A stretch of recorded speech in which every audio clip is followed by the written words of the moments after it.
السلام عليكم وأهلا بيكم في فيديو جديد.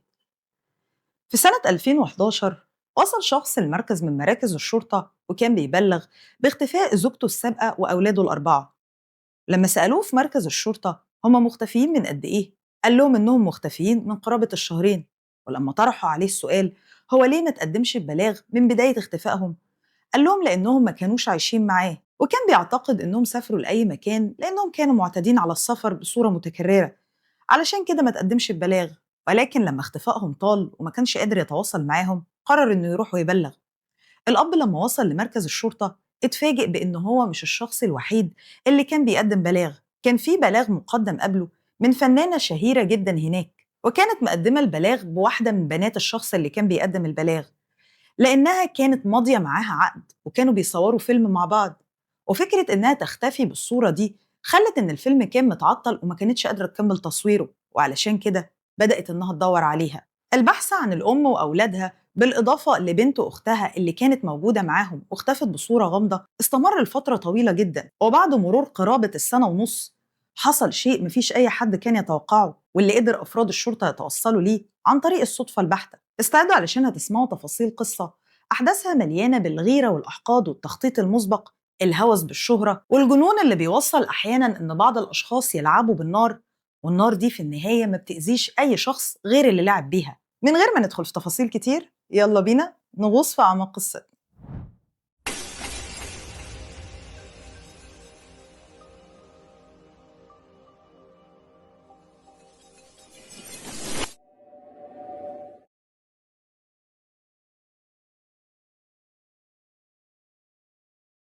بتدور أحداث قصتنا في الهند وتحديداً في مدينة مومباي واللي بتقع في ولاية مهاراشترا. هناك كان عايش سيدة وأم واللي كان اسمها شيلينا باتيل، وكان عمرها في وقت أحداث الواقع قرابة 51 سنة. شيلينا باتيل من وهي في سن صغير جدا كانت أجمل واحدة في إخواتها، وده بشهادة أختها اللي اتكلمت مع وسائل الإعلام. وخلوني أقول لكم إن شيلينا مش بس كانت جميلة والكل من حواليها عارفين الأمر، هي كمان كانت عارفة الأمر ده كويس جدا، وكانت حابة إنها تستغله أقصى استغلال لمصلحتها الشخصية. في مرحلة ما أبوها كان ممثل، ولكنه كان ممثل في دور بسيط جدا في واحد من الأفلام، ظهر في خلال مشهد وحيد كجندي بيطلق عليه الرصاص وبعد كده بيموت، يعني باختصار طلع بدور ميت. ومن الوقت ده أبو شيلينا ما قدرش إنه يتحصل على أي أدوار تانية، وبالرغم من إن كان الأمر صعب عليه في إنه يلتحق بسينما بوليوود، إلا إن كان عنده حلم بإنه يحاول يلحق واحدة من بناته علشان تدخل لمجال السينما. وفي الوقت ده بما إن بنته الأجمل ما بين بناته كانت شيلينا قرر إنه يشتغل عليها علشان يلحقها بمجال السينما. وبالرغم من محاولاته المتعددة إلا إنه فشل في الأمر فشل ذريع. شيلينا كانت معروفة بإنها بنت متمردة، ما كانتش بتسمع لأي كلام من المحيطين بيها، ولا كانت بتاخد أي نصيحة من نصايح أبوها وأمها. وفي سنة 1979 ولما كانت شيلينا لسه ما تمتش العشرينات من عمرها اتعرفت على شخص واللي كان اسمه نادر شاه باتيل. في الوقت ده نادر كان شخص ميسور الحال، وقررت شيلينا إنها تهرب معاه ضد رغبة أسرتها علشان تتزوج منه. في البداية حياتهم الزوجية كانت ماشية بصورة طبيعية تماما، وأنجبوا في خلال فترة زواجهم 4 أبناء. أكبر الأبناء كان اسمها أزمينة خان، وكان عمرها في وقت أحداث الواقع 32 سنة. ومن بعدها أنجبوا بنت وسموها ليلى خان، وكان عمرها في وقت أحداث الواقع 30 سنة. ومن بعدها أنجبوا ولد وبنت كانوا توأم، الولد كان اسمه عمران والبنت كان اسمها زارا، وكان عمرهم في وقت أحداث الواقعة 25 سنة. الأمور ما بين شيلينا وما بين زوجها نادر استمرت قرابة ال10 سنوات وهي ماشية بصورة طبيعية، ولكن بعد مرور 10 سنوات وإنجاب 4 أبناء بدأت شيلينا إن عينيها تزوغ في الخارج. أحب ألفت نظركم لنقطة صغيرة، شيلينا لما تزوجت من نادر اشترطت عليه شرط وحيد في عقد الزواج، بإن العصمة تكون في إيدها هي، وكانت بتقول له إن أمها عانت الأمرين مع أبوها، وكانت لما بتطلب منه إنه ينفصل عنها كان بيرفض تماما، وأسرتها كمان كانت بترفض. وعلشان تتجنب الأمر ده فهي حابة إن العصمة تكون في إيدها، علشان لو ارتكب معاها أي تصرف زي التصرفات اللي أبوها كان بيرتكبها مع أمها تنفصل عنه فوراً. ونادر ما منعش الفكرة، ولكن شيلينا فهمت موضوع إن العصمة في إيدها بطريقة خاطئة تماماً. هي بعد مرور 10 سنوات بدأت إنها ترتبط بشخص تاني بعيداً عن زوجها تماماً، وكانت شايفة إنها ما بترتكبش أي أمر خاطئ. والشخص التاني ده كان اسمه آسيف شيخ، واتعرفت عليه شيلينا لأنه كان بيعمل كحارس في واحد من متاجر الملابس اللي كانت بتتردد عليها شيلينا، ومن الوقت ده نشأت ما بينهم علاقة غرامية. وفي مرحلة ما نادر ابتدى إنه يكتشف إن زوجته في بعض الأحيان بتتردد على بعض الأماكن وهي معاها أسيف، وفي الوقت ده بدأت شيلينا إنها تعرفه على أسيف، ولكنها قدمته ليه على إنه ابن خالتها، وإن العلاقة ما بينهم علاقة قرابة. نادر بالفعل اقتنع بالأمر، وكان بيعتقد إن أسيف شيخ قريب لشيلينا، ولكن بعد مرور شهور معدودة اكتشف فجأة إن زوجته شيلينا راحت وتزوجت من أسيف شيخ وهو لسه متزوج منها. شيلينا كانت مستوعبة إن أمر إن العصمة في إيدها يتيح ليها بإنها تتزوج من أكتر من شخص في نفس الوقت، وإن الموضوع هيكون عادي وحلال. وأنا مش عارفة الحقيقة هي جابت الفكرة دي منين، ولكن على أي حال بعد ما عرف زوجها نادر بإنها تزوجت عليه حرفياً، قرر إنه ينفصل عنها وطالبها بإنها تطلقه. بالفعل تم الطلاق ما بين شيلينا وما بين نادر، واحتفظت شيلينا بحضانة أطفالها الأربعة، وراحت من بعدها وعاشت مع أطفالها الأربعة ومع أسيف شيخ في شقة صغيرة كانت موجودة في مومباي. شيلينا تزوجت من أسيف شيخ في سنة 1990، ولكن للمرة التانية عينيها زاغت بره، وبما إنها لما تزوجت من أسيف شيخ طلبت منه نفس الطلب بإن العصمة تكون في إيديها. وفي الوقت اللي كانت في نهايات الأربعينات من عمرها اتعرفت على شاب كان أصغر منها بحوالي أكتر من 10 سنوات، واللي كان اسمه بارفيز إقبال، وكان عمره في وقت أحداث الواقعة 35 سنة. شيلينا في الوقت اللي تزوجت منه من بارفيز قررت إنها ما تنفصلش عن زوجها أسيف، وكانت سايباه وهي متزوجة منه بالشكل ده، وفي نفس الوقت راحت وتزوجت من بارفيز برغم من مطالب أسيف بإنها تطلقه، إلا إنها رفضت، وكانت بتقوله إنها بتحبه من أعماق قلبها، وإنه شخص ما تقدرش أبدا إنها تتخلى عنه. واستمرت في علاقة الزواج المزدوجة ما بين أسيف وما بين بارفيز. أنا عارفة إن الأحداث مليئة بالتصرفات الغير أخلاقية والغير منطقية بالمرة، ولكن هو ده اللي حصل. شيلينا في أثناء ما كانت متزوجة من أسيف وقبل ما تتزوج من بارفيز، ولأنها ما قدرتش تحقق حلمها بإنها تدخل مجال التمثيل في بوليوود، بدأت إنها تدفع بناتها الكبار الاتنين علشان هما اللي يدخلوا للمجال من أوسع أبوابه. بناتها الاتنين أزمينة وليلى كانت بتلحقهم ببعض الأفلام المنخفضة الميزانية، واللي انتوا طبعا عارفين توجهها بيكون شكله إيه، أفلام مليئة بالمشاهد الجريئة واللي مفيش أي حد يحب إنه يتفرج عليها، ولكن كان ليها بعض الجمهور. ولكن شيلينا كان عندها وجهة نظر، كانت دايما بتقول لبناتها إن الأدوار الجريئة في الأفلام ذو الميزانية المنخفضة هي اللي هتوصلهم للنجومية في بوليوود، وهتخلي إن المخرجين تكون عينهم عليهم بسبب إن ليهم قاعدة جماهيرية كبيرة. بالفعل وجهة نظر شيلينا كانت في محلها، وابتدى المخرجين في بوليوود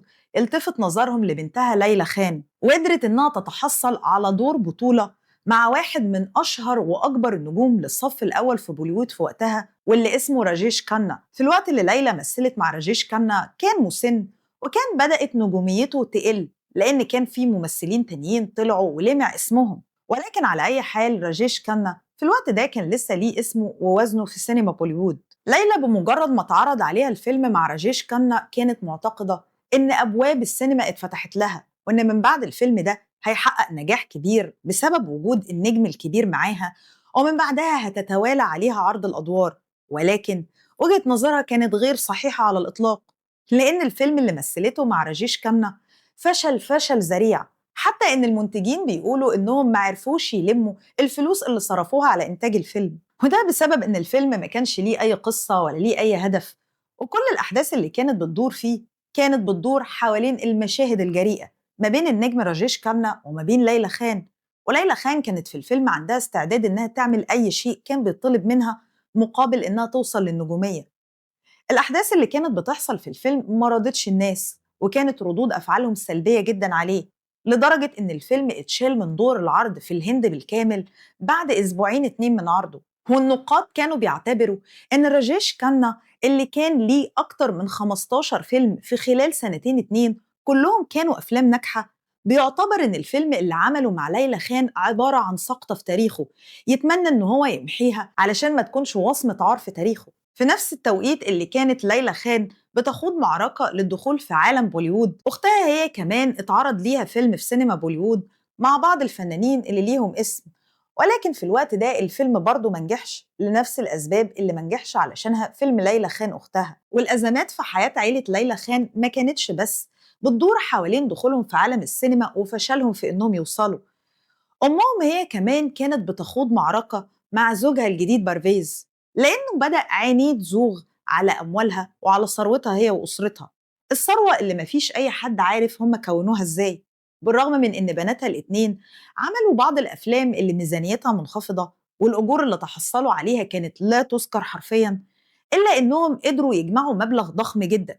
المبالغ دي لما شيلينا كان أي حد بيسألها قدرت تجمعها إزاي، كانت بتقول إن بعض المعجبين ببناتها كانوا بيعرضوا عليهم مبالغ ومباني، وكان من ضمنهم بيت في مومباي كانوا عايشين فيه، وكمان بيت تاني مرفق بمزرعة من المزارع. يعني تقدروا تقولوا إن شيلينا في الوقت ده لما ما قدرتش إنها تدخل أولادها عالم بوليوود، قررت إنها تتاجر فيهم من خلال المعجبين بيهم. مش معروف الهدايا دي كانت بتروح لهم في مقابل إيه بالظبط، ولكن كل اللي معروف إن الأم كانت أحياناً بتخلي بناتها الاتنين يقعدوا مع بعض الرجال من المعجبين بيهم في مقابل إنها تاخد منهم مبلغ مالي أو إنهم يدوها بعض الممتلكات. وشيلينا ما كانتش ناسية أبداً إنها تتحلق ببعض المجوهرات الثمينة جداً، وكانت دايماً بتشتري المجوهرات دي ليها هي وبناتها، وكانوا بيعيشوا في حياة وفي طبقة هم ما بينتموش ليها.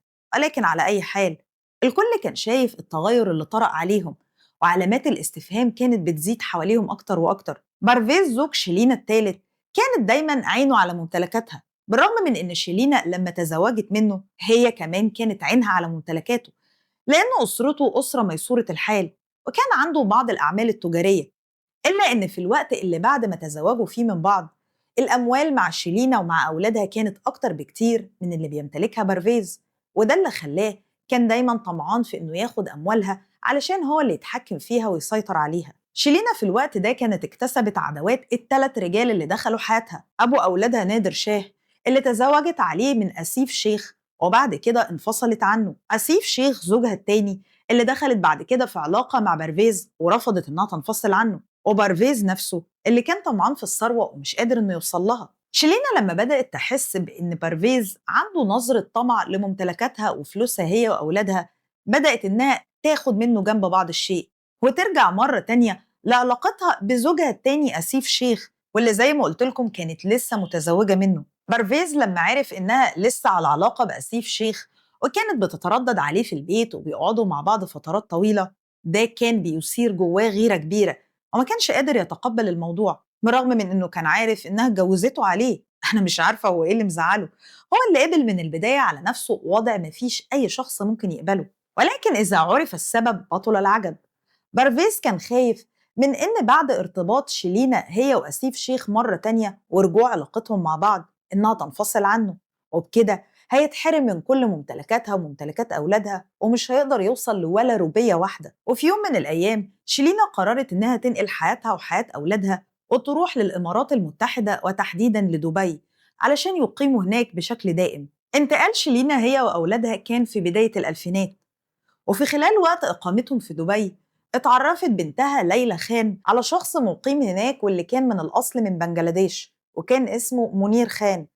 تزوجوا هما الاتنين زواج سري وما كانش معلن ومفيش أي حد كان يعرف عنه أي شيء. وبقصد بإن معنى إن ليلى خان خلت زواجها هي ومنير زواج سري بإنها أخفت السر حتى على أمها وإخواتها، ولكن السر ما استمرش لفترة طويلة وكان ليه وقت وسبب علشان ينكشف، وتحديدا في سنة 2008. في خلال الوقت ده ليلى خان كانت متزوجة من زوجها السري منير من قرابة السنتين، وفي نفس التوقيت حصلت أحداث انفجارات مومباي الشهيرة واللي راح ضحيتها أعداد كبيرة جدا، وكانت بتستهدف بعض القطارات وبعض الأماكن الحيوية والحساسة في الهند. من ضمن العربيات اللي كانت بتزرع المتفجرات وقدر أفراد الشرطة إن هم يتوصلوا ليها كان ليها رقم ولوحة معدنية رصدها بعض الأشخاص في وقت الانفجارات.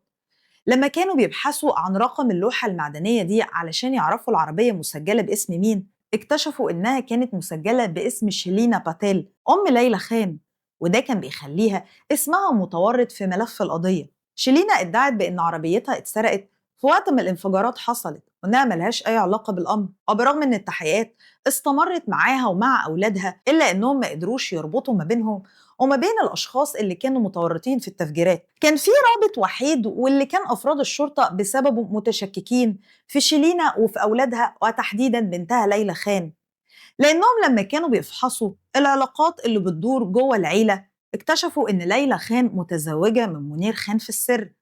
وفي الوقت ده منير خان كان واحد من الأسماء الشهيرة والبارزة جدا في تفجيرات مومباي، والموضوع كان مثبت وما فيهوش أي مجال للشك، لأن منير خان كان مرتبط بواحدة من التنظيمات الإرهابية اللي موجودة في بنجلاديش، واللي كان أصلها وأساسها ومقرها الرئيسي في باكستان.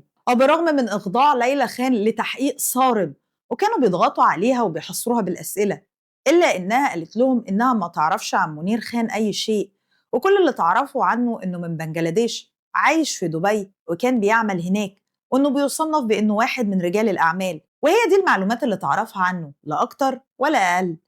في الوقت ده انكشف سر ليلى خان وعرفت أسرتها بزواجها من منير.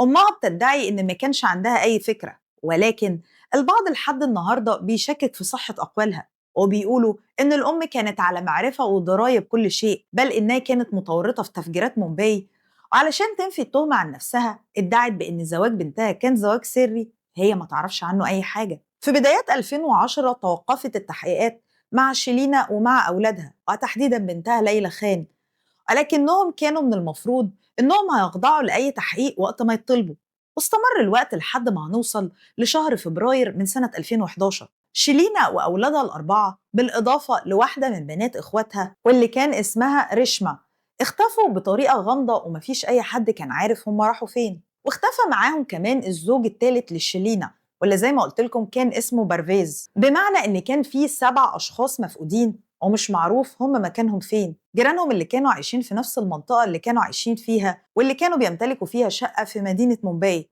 لاحظوا إن بقالهم شهرين كانوا مختفيين، ولكنهم ما ادوش للموضوع أهمية لأنهم كانوا معتادين إن شيلينا وزوجها وأولادها بيسيبوا البيت لفترات طويلة، لأنهم كانوا بيروحوا أوقات يقيموا في دبي، وفي بعض الأحيان كانوا بيسافروا لجنوب أفريقيا وبيقيموا هناك. مش معروف إيه الشيء اللي كانوا بيعملوه في الوقت اللي بيسافروا فيه، ولكن علامات الاستفهام كانت بتدور حواليهم، وعلشان كده الجيران ما ادوش للموضوع أي أهمية واعتقدوا إنهم سافروا في سفرية من سفرياتهم وهيرجعوا مرة تانية. ولكن أبو أولاد شيلينا واللي زي ما قلت لكم اسمه نادر شاه لما بدأ إنه يتصل بيهم ويحاول إنه يتواصل معاهم على مدار فترة طويلة وما كانش قادر يوصل لأي حد فيهم، قرر في الوقت ده إنه يروح لمركز الشرطة ويقدم بلاغ باختفائهم. ولما راح الأب وقدم البلاغ وسرد عليهم كل التفاصيل اللي قلتها لكم وقال لهم إنه منفصل عن أم أولاده وإنه كان بيعتقد إن هي وزوجها الجديد وأولاده الأربعة راحوا في أي رحلة، اكتشف إن كان في بلاغ مقدم من فنانة بوليوود الشهيرة راكي سوانت،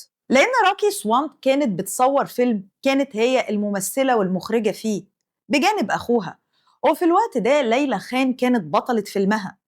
ولأن الفيلم كان متعطل بسبب غياب ليلى خان وإنها كانت ماضية عقد مع راكي سوانت، بدأت إنها تتواصل معاها علشان تعرف سر غيابها، ولما ما قدرتش إنها توصل لها راحت وحررت محضر باختفائها، إما إنهم يلاقوها وتدفع الشرط الجزائي اللي عليها بسبب تعطيلها لتصوير الفيلم، أو إنهم يكشفوا هي راحت فين بالظبط. راكي سوانت على عكس نادر أبو ليلى كانت بتقول إنها كانت بتتواصل على تليفون ليلى على مدار يومين، وتحديدا في تاريخ 8 فبراير و9 فبراير، ولكن بالرغم من كل محاولاتها ما كانش فيه أي رد.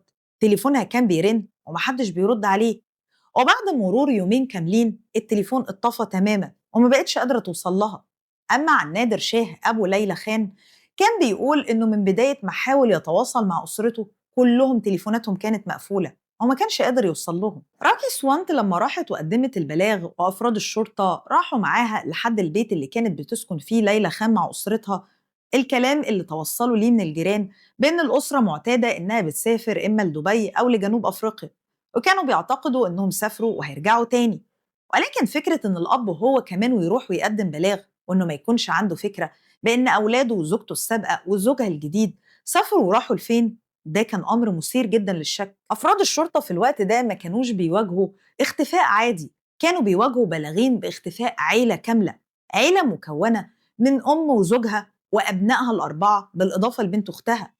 مين الشخص اللي ممكن يقدر إنه يلم كل دول مع بعض ويخفيهم في مكان مفيش أي حد يعرفه؟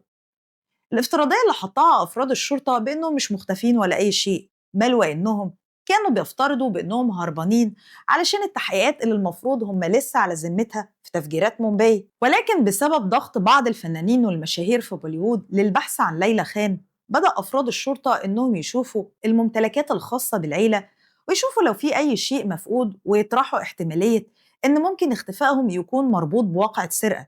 لما راحوا للبيت وكانوا بيفحصوه كويس جدا اللي كانوا بيقيموا فيه في مومباي، لقوا إن مفيش أي شيء كان مفقود من هناك. ولكن الشيء الوحيد اللي ما كانش موجود ومفيش أي حد قدر يلاقيه هو العربية اللي كانت خاصة بشيلينا أم ليلى خان. وبدأوا إنهم ينشروا إخبارية باللوحة المعدنية وأرقامها في كل أنحاء ولايات الهند. وبعد مرور أيام من نشر الإخبارية في كل الولايات، وصلهم خبر من إقليم كشمير، واللي كان بيقول إن في عربية بترخيص من ولاية مهارشترا مرت من المكان عندهم من فترة لا تتعدى الأيام. ومنطقة جامو وكشمير هي إقليم اتحادي بيدار بواسطة الهند، ولكن على مدار سنوات طويلة كان في نزاع على الإقليم ده ما بين الهند وما بين باكستان. والنزاع ده مش بس ما بين الهند وما بين باكستان، كمان الصين كانت بتتنازع على إقليم جامو وكشمير مع الهند من سنة 1959. والسؤال اللي بدأ أفراد الشرطة يفكروا فيه، لو كانت شيلينا هي وأولادها وزوجها راحوا بنفسهم لمنطقة جامو وكشمير، إيه اللي خلاهم إنهم يروحوا لهناك؟ وإيه السبب اللي علشانه اختفوا تماماً وما بقوش بيتواصلوا مع أي حد؟ أفراد الشرطة في مومباي لما تواصلوا مع الشرطة في منطقة جامو وكشمير، بدأوا إنهم يطرحوا عليهم الأسئلة. موضوع العربية الخاصة بشيلينا كان لا يعنيهم في الوقت ده. هم كانوا بيسألوهم عن شيلينا وعن أولادها الأربعة وبنت أختها وزوجها برفيز، وكانوا بيطلبوا منهم إنهم يحددوا موقعهم ويبلغوهم فوراً لو لقوا أي شخص منهم. ولكن على الجانب الآخر أفراد الشرطة كانوا متشككين في شيء. وارد إن يكون واحد من الزوجين الأوائل لشيلينا باتيل هو اللي تخلص من باقي العيلة بالإضافة لزوجها الثالث بارفيز علشان ينتقموا منهم. وفي الوقت ده الزوج الأول وأبو أولادها نادر شاه والزوج الثاني أسيف شيخ، هما الاتنين كانوا تحت دايرة الشك. ولكن التحقيق مع نادر شاه أبو أولاد شيلينا الأربعة كان بيقول فيه إنه من وقت انفصاله عن أم أولاده شيلينا والتواصل ما بينهم مقطوع تماما، وإنه بس بيتواصل مع أولاده الأربعة ومش أكتر من كده. ولكنهم لما كانوا بيدوروا على أسيف شيخ الزوج التاني، لقوا إنه ما كانش ليه أي أثر. أسيف شيخ كان اسمه من ضمن الأسماء المتورطة في تفجيرات مومباي، ورجعت بعد كده نظرية إن أسيف شيخ وبرفيز وشيلينا زوجتهم هما الاتنين بالإضافة لأولادها الأربعة وبنت أختها أخدوا بعضهم وهربوا على دبي علشان يتهربوا من التحقيقات اللي كانت بتدور ما بينهم وما بين أفراد الشرطة علشان يعرفوا مدى تورطهم في الأحداث والتفجيرات اللي حصلت في مومباي. وزي ما انتوا عارفين إن أفراد الشرطة في الهند أحياناً ما بيشوفوش شغلهم كويس وبيبتدوا إنهم يحطوا بعض النظريات ويقفلوا ملف القضية على كده. بالفعل هو ده اللي حصل. أفراد الشرطة اعتقدوا إن العيلة بالكامل سافرت، وعلشان كده مفيش أي مجال إنهم يدوروا عليهم، حتى إنهم مكلفوش خاطرهم وراحوا لأي مطار علشان يتأكدوا هل هم خرجوا من هناك ولا لأ. وشهر ورا شهر لحد ما مر 17 شهر كاملين على اختفاء شيلينا وأولادها وزوجها برفيز، لحد ما هنوصل لشهر يونيو من سنة 2012. أفراد الشرطة في منطقة جامو وكشمير تلقوا إخبارية بأن تم إلقاء القبض على شخص بعد بلاغات متعددة من الأشخاص المقيمين في المنطقة، وإن الشخص ده كان بيقترض منهم مبالغ مالية وكان بيقنعهم بأنه هيخوض بيها معركة سياسية علشان يخضع للانتخابات، وإنه من المفروض إنهم يتبرعوا ليه علشان يقدر يمول حملاته، ومن بعدها الشخص ده بيختفي تماما. كرر الموضوع مع أكتر من حد، وفي بعض الأحيان كان بيلجأ لبعض الأشخاص اللي كانوا متقاعدين ومعاهم مبالغ مالية، وكان بيقنعهم إنه لاجئ وإنه ما معهوش أي فلوس علشان يصرف، وبعد ما بياخد منهم أي مبلغ بيذهب مع الريح وكأنه ما كانش ليه أي أثر ولا كان ليه أي وجود.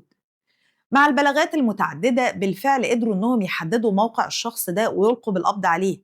ولكن في الوقت ده لقوا إن الشخص ده كان فيه قدام البيت اللي بيسكن فيه واتقبض عليه فيه عربية كانت باللون الأسود، والعربية دي كان عليها لوحة معدنية. لما بدأوا إنهم يكشفوا عن رقم اللوحة المعدنية علشان يشوفوا هي مسجلة باسم مين، اكتشفوا إنها كانت مسجلة باسم شيلينا باتيل، واللي كان الكل عارف إن مقدم بلاغ باختفائها هي وأولادها الأربعة بالإضافة لبنت أختها وزوجها برفيز. أفراد الشرطة لما كانوا بيحققوا مع الشخص ده، أول سؤال طرحوه عليه هو قدر يتوصل للعربية دي إزاي؟ وهنا قال لهم إن العربية دي بتكون ملك ليه. ولما سألوه عن اسمه قال لهم إنه اسمه بارفيز إقبال، بمعنى إن بارفيز زوج شيلينا الثالث ما كانش مختفي ولا أي شيء، وكان واقف قدام أفراد الشرطة بشحمه وبلحمه. والسؤال طبعا اللي كان لازم يطرح عليه في الوقت ده، فين شيلينا وأولادها الأربعة وبنت أختها؟ وهل هو ليه علاقة باختفائهم ولا لأ؟ زي ما انتم عارفين ان الشرطة في الهند بتعمل بطريقة منفصلة، وبما ان بارفيز هو الوحيد اللي ممكن يكون عنده معلومة عن المكان اللي شيلينا واولادها وبنت اختها موجودين فيه، تم نقله لمومباي علشان يبدأوا التحقيق معاه. في البداية كان بيقول انهم سافروا اما لدبي او لجنوب افريقيا، لانهم كانوا متعودين انهم يترددوا على الاماكن دي، وان الشخص اللي سافر معاهم هو اسيف زوج شيلينا التاني. في الوقت ده افراد الشرطة راحوا وبحثوا في كل المطارات، وكانوا بيدوروا في السجلات في التوقيت اللي حددوا بارفيز بأنهم سافروا فيه، ولكن لقوا إن أسمائهم ما كانتش موجودة. بالفعل أسيف شيخ اسمه كان موجود على قوائم المسافرين لدبي في نفس التوقيت اللي حصلت فيه تقريبا أحداث الواقعة، واختفت فيه شيلينا هي وأولادها الأربعة وبنت أختها. ولكن شيلينا وبنت أختها وأولادها الأربعة اتأكد أفراد الشرطة إنهم ما خرجوش بره الهند. ولما بدأوا إنهم يحاصروا بارفيز بالأسئلة اعترف لهم بأنه هو وشخص اسمه شاكر حسين هم المتورطين في اختفائهم، وإن هم اللي أنهوا حياتهم ودفنوهم في منطقة من مناطق الغابات. لما طلبوا منه إنه يدلهم عن المنطقة راح وأخدهم لموقع من المواقع في واحدة من الغابات، وطلب منهم إنهم يحفروا في الأرض. استغرق الحفر قرابة ال6 ساعات تقريبا، ولكن بالرغم من العمق اللي وصل ليه أفراد الشرطة ما لقوش أي شيء. ولما طرحوا السؤال على برفيز هو كان بيقول لهم الموقع الحقيقي ولا كان بيتلاعب بيهم، قال لهم أنا ممكن أكون ناسي الموقع لأن مر قرابة السنة ونص تقريبا. وراح وأخدهم لموقع تاني في نفس الغابة ولكن على بعد أبعد من المنطقة اللي كانوا فيها. طلب منهم إنهم يحفروا للمرة التانية، ولما بدأوا إنهم يحفروا حصل نفس الأمر واتكرر مرة تانية بإنهم ما لقوش أي شيء. وهنا أخدوا بارفيز لمركز الشرطة وبدأوا إنهم يضغطوا عليه بطريقتهم، لأنهم كانوا متأكدين إن هو بيشتغلهم وبيحاول إنه يتلاعب بيهم. لأن القانون في الهند بيقول إن لو الشخص حتى اعترف بارتكاب جريمة وما كانش فيه جسد قدامهم يثبت جريمته، ده هيخليه إنه وارد جدا في قاعة المحكمة ومع بعض التلاعب من المحامين اللي هيعينهم يقدروا إنهم يخرجوه من القضية زي الشعرة من العجين. وهو كان حابب إنه يستخدم المعلومة دي. هو بالفعل قدم اعتراف بإنه أنهى حياته، ولكن بعد ما قدم الاعتراف ده كان بيدور على طريقة تطلعه من الورطة اللي اعترف بيها. بارفيز اعترف لهم بإنه دفن العيلة بالكامل بعد ما أنهى حياتهم في بيت المزرعة الخاص بالشلينة أم ليلى خان. أخدوه وراحوا بيه لبيت المزرعة وبدأ إنه يحدد لهم موقع ورا البيت مباشرة، وقال لهم إن المكان ده كان محفور في السابق علشان يركبوا فيه خزانات مخصصة لحمام السباحة المرفق ببيت المزرعة. الشرطة برغم من إنها كانت بتحفر وكانوا متشككين في الموضوع بإن بارفيز ممكن يكون بيتلاعب بيهم لسه، إلا إنهم بعد ما تعمقوا بعض الشيء لقوا بعض الشظايا للعظام البشرية، وفي الوقت ده قدروا إنهم يتوصلوا ل3 هياكل عظمية. ولكن السؤال، لسه في 3 هياكل عظمية تانيين، هم موجودين فين؟ في النهاية وصلوا لمرتبة وكان عليها بعض الحصى.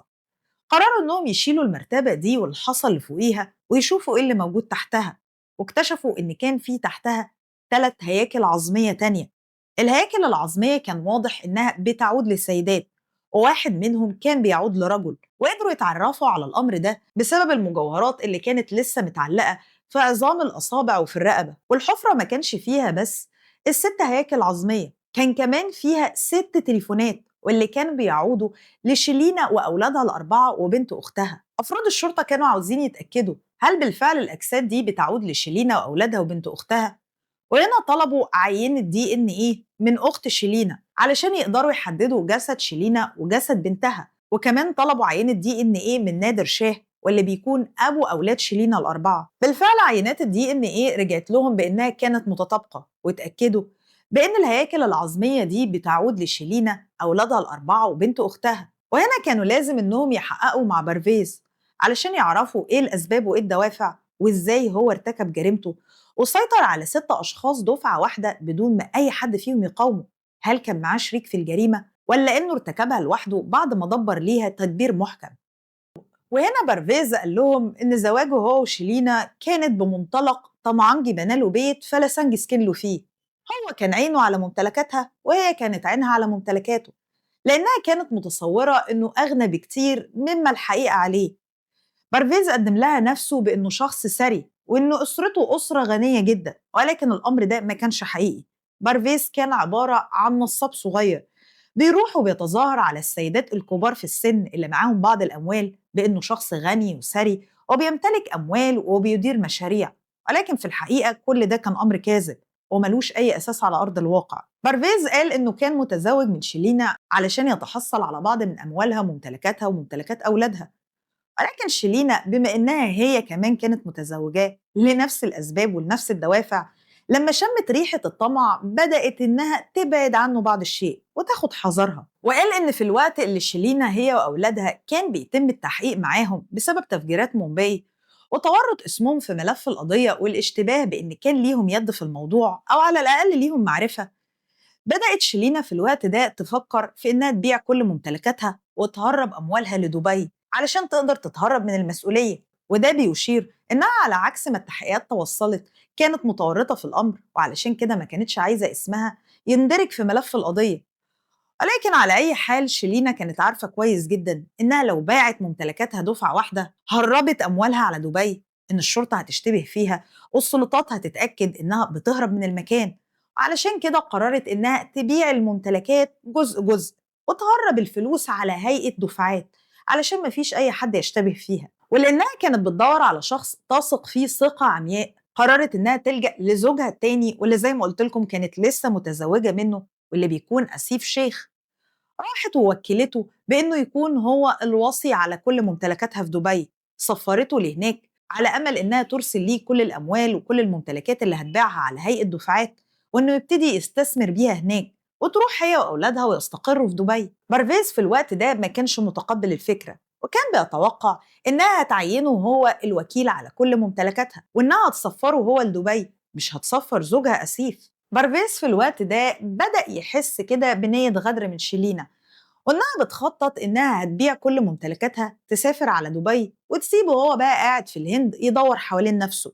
هو ما كانش طبعا قادر إنه يتقبل يعيش عيشة الفقر ويبدأ من أول وجديد يدور على سيدة علشان يخدعها. وهنا بارفيس قرر إنه يفكر في خطته كانت إن قبل ما شيلينا تبيع ممتلكاتها وترسلها لأسيف في دبي، إن هو اللي هيتحصل على كل شيء ويسيب أسيف قاعد في دبي زي ما هو وياخد كل الممتلكات.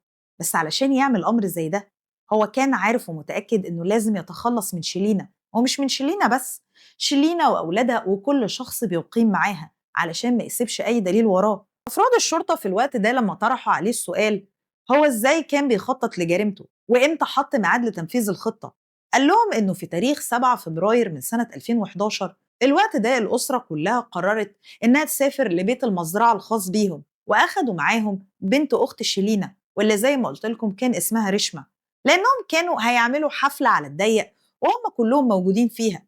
في الوقت ده بارفيز شبط فيهم حرفيا وطلب من شيلينا إنه يروح معاهم، ولأنها في الوقت ده ما كانتش حابة إنها تبين له نية الغدر بيه وكانت بتعتقد إنه مخدوع في إنه هيسافر معاها لدبي، قررت إنها تاخده معاهم بالفعل لرحلتهم. للتوضيح أحب أقول لكم إن بيت المزرعة الخاص بشيلينا وأولادها كان في منطقة معزولة جدا، منطقة محاطة بالغابات من كل مكان، وكان بيت المزرعة الخاص بيهم فوق التلة دي كانت عالية جدا، يعني تقدروا تقولوا إن مش أي حد بيتردد على المكان، وإن الوقت اللي هيكونوا قاعدين فيه هيكون وقت هادي مفيش أي حد هيسمع بيهم. فاكرين لما قلت لكم إن بارفيز في اعترافاته قال إن كان معاه شريك في الجريمة واللي كان اسمه شاكر حسين؟ شاكر حسين ده شيلينا بنفسها هي اللي عينته، كان صديق لبارفيز، ولكن شيلينا ما كانتش تعرف بالأمر. هو راح واتقدم ليها لأنها كانت بتدور على حارس يحرس لها بيت المزرعة في الأوقات اللي ما بتكونش موجودة فيها. بعد وصولهم لبيت المزرعة في تاريخ 7 فبراير قضوا وقتهم وعملوا حفلة شاوي وسهروا للساعات الأولى من صباح 8 فبراير من سنة 2011، وبعد كده كل واحد منهم راح علشان ينام. شيلينا وزوجها بارفيز كانوا نايمين في الطابق العلوي، وفي الطابق السفلي كان موجود أولاد شيلينا الأربعة بالإضافة لبنت أختها رشمة. كل واحد فيهم كان في غرفة من الغرف وكانوا نايمين بصورة طبيعية تماما. وفي أثناء الليل وقبل ما بارفيز هو وشيلينا يناموا بدأ إنه يناقش معاها أمر توكيل زوجها أسيف شيخ على كل ممتلكاتها، ويقول لها إن من المفروض إنها توكله هو، وكانوا داخلين في جدل مع بعض. وهنا بارفيز طرح عليها السؤال وقال لها انت ناوية ان انت تسيبيني في الهند وتسافري لأسيف شيخ؟ وردت عليه في الوقت ده شيلينا وقالت له ايوه، انها مش ناوية انها تاخده معاها، وانه شخص طماع وطمعان فيها، وانها عارفة كل نواياه ومش هتسمح ليه بانه ياخد روبية واحدة من ممتلكاتها وممتلكات اولادها. وقال بارفيز في الوقت ده انه بدأ يهاجم شيلينا ويحاول انه يخنقها بايديه الاتنين. بعدته بعيد عنها وهربت منه ونزلت للطابق اللي كان نايم فيه اولادها وبنت اختها، بتحاول انها تنقذ حياتها وانها تستنجد بيهم. ولكن في الوقت اللي كانت شيلينا نازله فيه على السلم وقبل ما توصل للطابق اللي كان نايم فيه اولادها، ضربها في الوقت ده بارفيز على رأسها بأداة تقيلة في الوزن بقوة. وبعد كده جاب سكينة وسدد ليها الطعنات. في الوقت اللي الحارس شاكر حسين واللي بيكون صديق لبارفيز سمع فيه الأصوات العالية، قدر إنه يدخل لجوه البيت وبدأ إنه يحاول يسيطر على باقي الأشخاص اللي كانوا موجودين، وجاب هو كمان أداة تقيلة في الوزن وكان بيسدد ليهم الضربات. شاكر حسين كان هو اللي بيسدد الضربات على رأسهم وبيقع على الأرض، ومن بعدها بيروح بارفيز بيمسك السكينة وبيسدد ليهم الطعنات علشان يتأكد من إنهاء حياتهم. من خلال اعترافات بارفيز قال إنه أول شخص أنهى حياته هي شيلينا، ومن بعدها أنهى حياة ابنها عمران علشان ما يقاومهمش، ومن بعدها أنهى حياة بنتها الكبيرة أزمينة، وآخر شخص أنهى حياته من أولاد شيلينا كانت ليلى خان. ولما سألوه هو ليه أنهى حياة رشمة بنت أخت شيلينا بالرغم من إنها ملهاش أي علاقة بالممتلكات، قال لهم إنه ما كانش عايز يسيب أي أدلة وراه، وإنها شهدت على كل التصرفات اللي هو ارتكبها، وعلشان كده كان مجبر إنه ينهي حياتها. حتى إنه على حد وصفه قال عن رشمة بإنها كانت متواجدة في الوقت الغلط في المكان الغلط. بارفيز قال إن بعد كده هو وصديقه شاكر حسين راحوا وسحبوا الأجساد وسحبوهم بالترتيب اللي هو قاله بالظبط، شيلينا ومن بعدها بنتها أزمينة وبنتها ليلى خان، وبعدها راحوا جابوا مرتبة حطوا المرتبة فوقيهم في الحفرة وجابوا بعض الحصى، ومن بعدها جابوا ابنها عمران، بنتها زارة، وبنت أختها رشمة. وقبل ما يقفلوا الحفرة بدأوا إنهم يجيبوا تليفوناتهم ويحطوها في الحفرة معاهم علشان مفيش أي حد يلاقي أي دليل ولا يكون في أي إشارة توصل أفراد الشرطة بموقعهم. وبالرغم من إن بارفيز كان بيأكد بإنه قفل التليفونات الستة قبل ما يرميهم في الحفرة، إلا إن تليفون ليلى خان ما كانش اتطفى وفضل يرن من يوم 7 فبراير لحد ما وصل ليوم 9 فبراير. من بعدها البطارية فصلت شحن بعد الاتصالات المتعددة لمنتجين الفيلم اللي كانت بتصوره اللي كانوا بيتواصلوا معاها. وبسبب وجود التليفونات داخل الحفرة أفراد الشرطة ما كانوش قادرين يحددوا الإشارة. أفراد الشرطة لما وصلوا لبيت المزرعة ما كانش في الهيئة السليمة، هو كان محروق بالكامل. ولما سألوا بارفيز هل هو اللي مسؤول عن الحريق قال لهم بالفعل هو صديقه شاكر حسين بدأوا إنهم يشعلوا الحريق في قلب البيت علشان يخفوا أي دليل أو أي بصمات توصل أي حد ليهم. وأحب أقول لكم إن بسبب إن بيت المزرعة كان في مكان بعيد جدا مفيش أي حد لاحظ الحريق ولا أي حد بلغ عنه، وفضل الحريق مشتعل في البيت طول الليل لحد ما كان في بعض الأمطار الغزيرة نزلت وهي اللي طفت الحريق. بارفيز قال إنه بعد ما أشعلوا الحريق في البيت أو صديقه شاكر حسين وواحد صديقهم تالت واللي كان بيعمل كسائق في إقليم كشمير وكان اسمه محبوب، راحوا وأخدوا عربية شيلينا واتجهوا بيها على إقليم جامو كشمير. ومن بعدها بارفيز وشاكر حسين بالإضافة لصديقهم محبوب كل واحد فيهم هرب في منطقة. أفراد الشرطة لما ألقوا القبض على بارفيز ما قدروش إنهم يقبضوا على شاكر حسين ولا على محبوب ولا قدروا إنهم يحددوا موقعهم. وبدأت محاكمة بارفيز إقبال من بدايات سنة 2013 واستمرت محاكمات بارفيز إقبال أكتر من 12 سنة لحد ما هنوصل لتاريخ 24 مايو من سنة 2024. في اليوم ده المحكمة بالفعل حكمت على بارفيز وكان الحكم الصادر ضده بالإعدام على ارتكابه جريمة قتل سداسية. الرأي العام لما تم الكشف عن كل التفاصيل والاعترافات اللي قدمها بارفيز البعض منهم كانوا متعاطفين مع شيلينا ومع أولادها ومع بنت أختها وكانوا شايفين إنهم ضحايا وإن لازم إن الكل يتعاطف معاهم، والبعض الآخر كانوا شايفين إن شيلينا وأولادها كانوا بيلعبوا بالنار، حلمهم بالوصول للثراء والشهرة وإنهم يكون عندهم نفوذ وقوة وأموال طائلة خلاهم إنهم يرتكبوا بعض الأفعال اللا أخلاقية بالمرة، من بداية تعدد زواج شيلينا واحتفاظها بأكتر من زوج في نفس الوقت، والأمر ده بينافي كل شيء الدين والعقل والمنطق. ولكن هي كانت شايفة من وجهة نظرها إن ليها مطلق الحق إنها تعمل كل اللي هي عايزاه، وكانت بتقدر إنها تسيطر على بعض الرجال علشان ينفذوا كل أوامرها، ومن بعدها بدأت إنها تتاجر في بناتها علشان تتحصل على بعض الهدايا على حد وصفها من بعض المعجبين ببناتها، وتكون بيها ثروة تقدر بعد كده إنها تستثمرها وترفع مستواها المعيشي هي وأولادها وتنتمي لطبقة هي ملهاش أي علاقة بيها. حتى إن البعض كان بيقول إن بارفيز وشيلينا كانوا هما الاتنين طماعين، وإن حتى أولادها ما كانوش أبرياء، هما كانوا كبار في السن وكانوا على معرفة كويس جدا بكل التصرفات اللي أمهم كانت بترتكبها، ومفيش أي حد حاول يوقفها أو على الأقل حاولوا إنهم يبعدوا عنها علشان يعلنوا عن اعتراضهم عن كل تصرفات أمهم الغير أخلاقية. ولكن اللي الكل كان متفق عليه إن شيلينا وبارفيز هما الاتنين كل واحد فيهم كان طمعان في التاني، وبرغم من إن كل واحد فيهم كان طمعان إنه يتحصل من التاني على أكبر قدر ممكن من الأموال والمجوهرات وكل شيء كانت بتمتلكه شيلينا فضل موجود في مكانه. بعض الدفعات قدرت إنها تهربها لزوجها أسيف شيخ في دبي، واللي مفيش أي حد عارف هو عايش حياته إزاي هناك، هل هو أخد الأموال دي واستثمرها ولا إنه قرر إنه يبعد عن الموضوع تماما علشان ما يكونش متورط فيه. ولكن بارفيز برغم من كل شيء ارتكبه واعتقد إنه ارتكب خطة محسوبة ومدروسة هيتحصل بعدها على كل الممتلكات اللي بتمتلكها شيلينا وأولادها، في النهاية ما تحصلش على أي شيء، والمصير الوحيد اللي تلقاه هو حكم بالإعدام. وبكده نكون وصلنا لنهاية قصتنا. بشكركم جدا على المشاهدة. لو عجبتكم القصة ما تنسوش تعملوا لايك، اكتبوا لي في الكومنتات هل بتعتقدوا إن شيلينا وأولادها وتحديدا بنتها ليلى خان كانوا متورطين في الأحداث المعروفة باسم تفجيرات مومباي؟ هل كان ليهم يد في الموضوع؟ وهل هم كانوا تابعين للمنظمات اللي قامت بالتفجيرات؟ ولا إن بالفعل ما كانش ليهم علاقة بالموضوع وهم بس كانوا عاوزين يهربوا علشان يبعدوا عن التحقيقات وعن كل الشكوك اللي بتدور حواليهم ومن خوفهم من إن اسمهم يتورط في الموضوع وهم ما ارتكبوش أي شيء؟ ولو أول مرة بتشوفوا القناة ما تنسوش تعملوا سبسكرايب وتفعلوا الجرس علشان يوصلكم كل جديد، وتستنوني كل يوم حد وخميس وقصة جديدة.